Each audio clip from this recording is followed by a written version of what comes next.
2020 yılında İstanbul İtfaiyesi'nin donelerine baktığımız vakit 10 bin civarında yangın olmuş.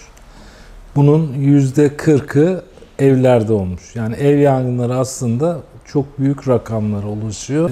Tahminden çok daha önemli. Çocuklar tabii bu pandemiyle beraber çok daha fazla evde kalmaya başladılar. Ve bu büyükler olmadan evde kalan çocuklarda kaza oranları da daha çok arttı. Nedenlerine baktığımız vakit en fazla yangın olan yer mutfaklar. İkinci olarak da elektrik tesisatından kaynaklı yangınlar oluyor. Yani bu ikisi çok önemli yer kaplıyor. Hatalara baktığımız vakit birinci olarak daha önce biz biliyorsunuz tüp kullanıyorduk. Tüpteki kullandığımız gaz yerde birleşiyor, yerde birikiyordu. Ama şu anda hemen hemen İstanbul'da da Türkiye'nin birçok yerinde doğal gaz kullanıyoruz. Doğal gaz ise havadan daha hafif ve evlerimizde yukarılarda birikiyor. Doğal gazın kullanımında yanlışlıklar yapabiliyoruz. Mesela mutfaklarda dışarı açılan boşluklar var. Doğal gaz sızması olursa dışarı çıkarabilsin diye yerler var. Bazen oralardan soğuk geliyor diye kapatıyorlar.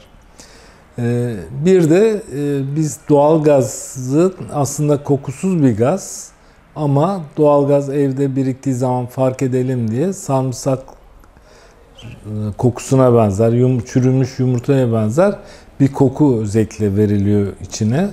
İşte geldik diyelim, evden içeri girdik, baktık böyle bir koku varsa ilk yapacağımız iş dışarıdan doğalgaz girişini kapatmak. Yani enerjinin gelmesini kapatmak.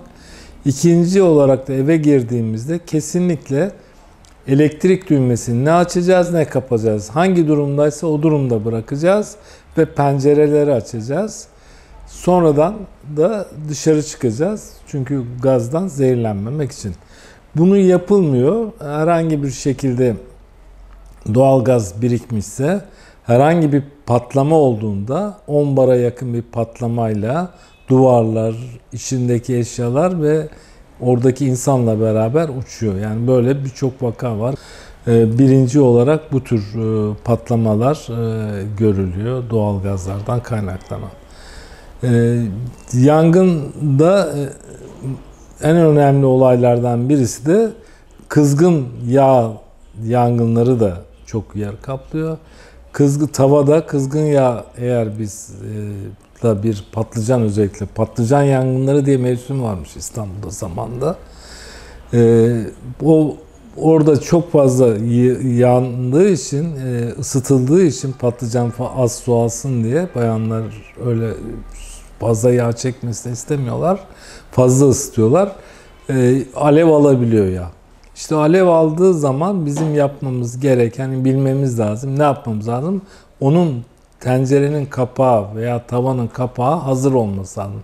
Hemen onu kapağı kapatıp da biz yine doğalgazı kapatırsak yangını söndürmüş oluyoruz. Elektrikte de şöyle bir problemimiz var.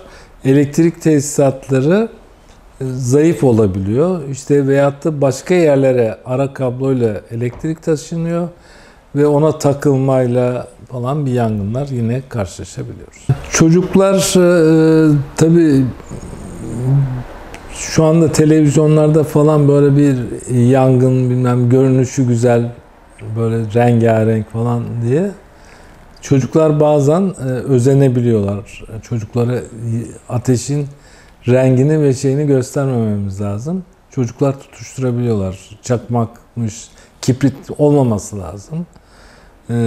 Bunlar olunca çocuk fark etmiyor. Herhangi bir şekilde diyelim ki bir koridorda duman var.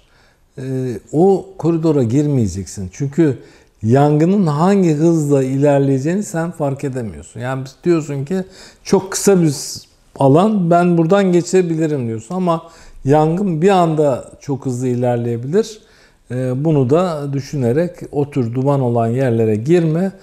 Bizim itfaiye 6 dakikada falan İstanbul'da çok rahatlıkla geliyor. Yani bunun zaman çizelgesi var. Yani bir yerde ona göre yerler ayarlanmış her bölgede. Öyle olunca biz eğer bir yangın anında baktık ki koridor dolu, çıkamıyorum falan, hemen evimizin içinde kapının altına bir ıslatarak bir havlu, başka bir şey koyarak oradan duman girmesini engellersek, kendimiz de yangının en uzak noktasına, evdeki en uzak noktasına gider. Oradan da 112'ye veya 50'ye falan komşulara bildirsek rahatlıkla gelip seni kurtarırlar. Yani boşu boşuna kendimizi de tehlikeye atmayalım. Çocuğumuzu tehlikeye atmayalım. Evden çıkarken doğalgazı kapatalım. Uzun süreli çıkıyorsak doğalgazı kapatalım. Elektrikleri indirelim. Sigortalar olsun, elektrik kabloları olsun.